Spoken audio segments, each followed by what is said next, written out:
নমস্কার। আজ আবৃত্তি করছি আবারই একটি ক্ষুদ্র প্রচেষ্টা, সুপ্ত স্বপ্ন।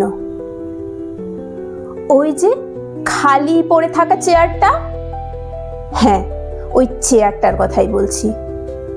যে চেয়ারটা একসময় হাজার হাজার স্বপ্ন দেখাতে শিখিয়েছিল, অগণিত মানুষ তৈরি করার পণ করেছিল।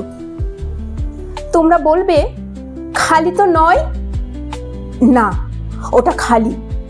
ওখানে পড়ে আছে কিছু আবর্জনার স্তূপ, যা পরিবেশে ছড়িয়ে দিচ্ছে মহামারী।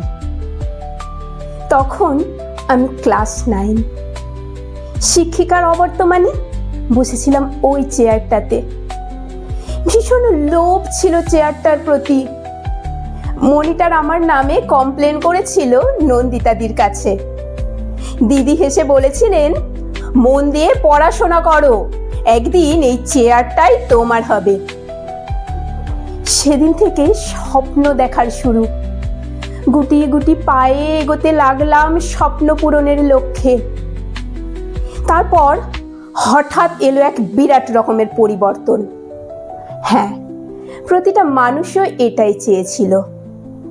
মনে ভাবলাম, বেশ, স্বপ্নটাকে সাকার করার পথ আর বেশি দূর নয়।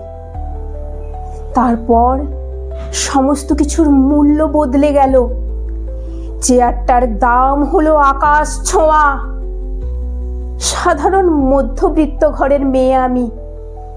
অত দাম দিয়ে আর কেনা হলো না আমার স্বপ্নকে।